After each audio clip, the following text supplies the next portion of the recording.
Bienvenue dans cette vidéo où on va vous montrer comment réaliser à l'aide d'un écran tactile Redline la supervision d'une station de manutention commandée par un automate programmable Siemens SC300.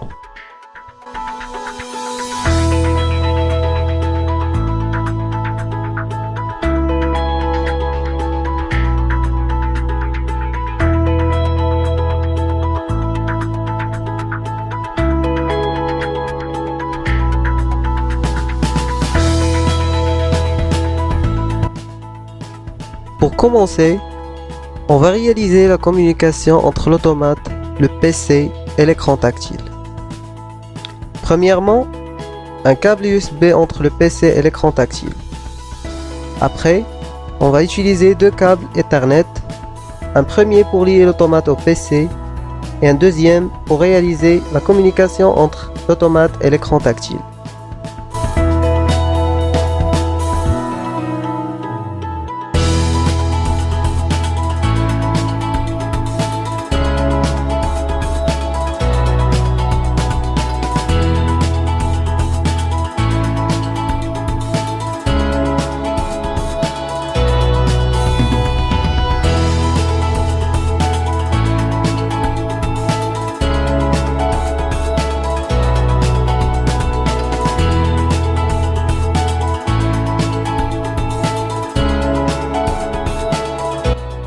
Après, on va passer au PC. Sur le logiciel spécifique de l'écran tactile Crimson 3.0, on va créer le programme. On va commencer par cliquer sur Communication, Réseau et choisir Configuration manuelle comme mode du port.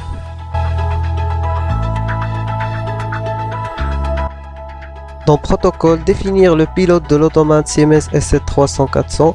Après, cliquez sur API et changez l'adresse IP de l'automate.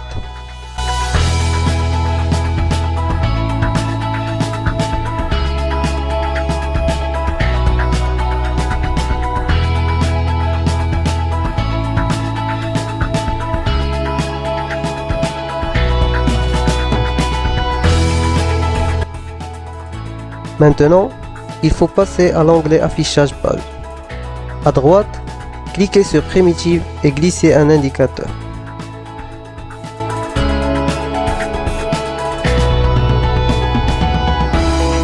Changez l'apparence de l'indicateur en cliquant deux fois pour accéder aux propriétés, puis parcourir des images qui ont été dessinées préalablement.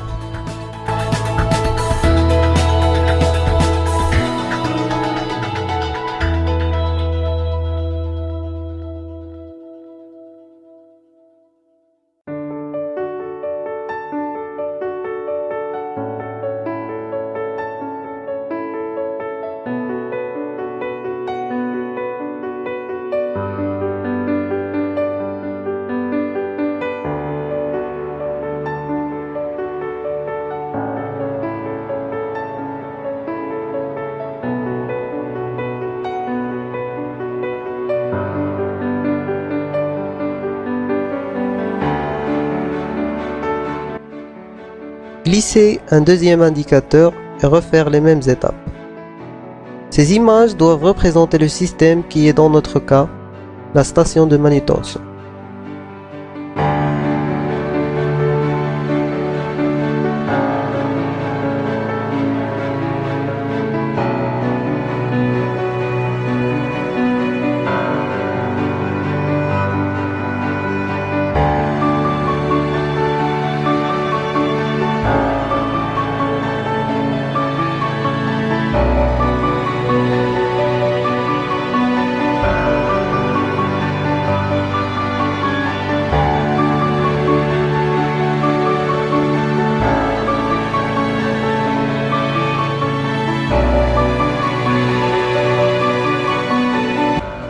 Ajustez l'emplacement des indicateurs à l'aide de la souris ou, pour plus de précision, utilisez les flèches du clavier.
cliquez sur Primitive, bouton Action et glissez un bouton qui va servir de DCY, ça veut dire départ cycle.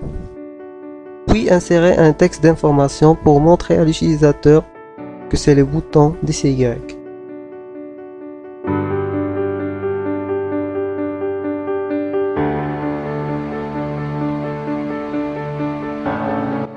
Maintenant, on va insérer les adresses qui sont déjà indiquées dans la table mnémonique dans le programme Step7 chargé dans l'automate.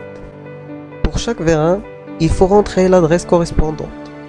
Pour faire, il faut accéder aux propriétés de l'indicateur en faisant un double clic, puis dans Statut, choisir Nouvelle étiquette et cliquer sur Créer un tag.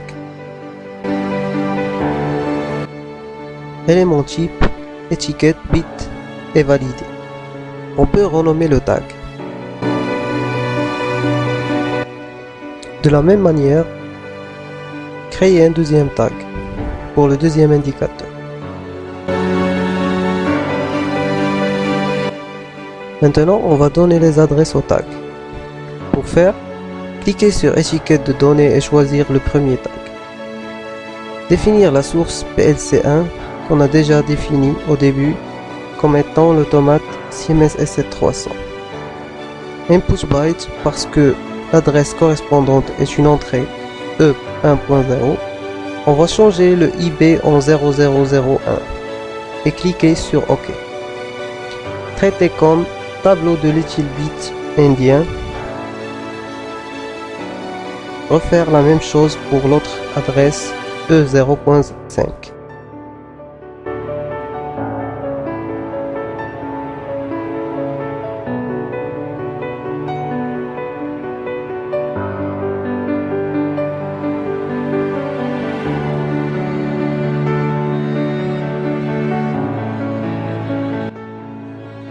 On va appliquer une condition d'affichage à cet indicateur. Ça veut dire qu'il ne va s'afficher sur l'écran que quand l'adresse du tag sera égale à 1.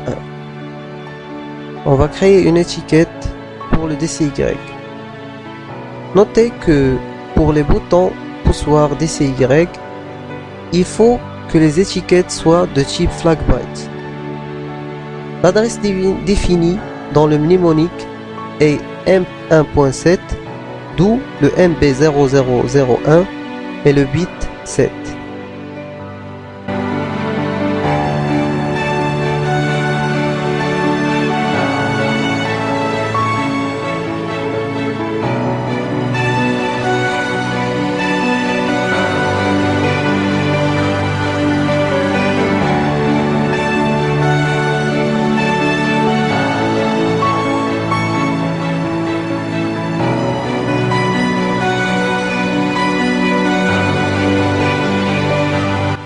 Enregistrer le programme et envoyer vers l'écran tactile. Et c'est fini.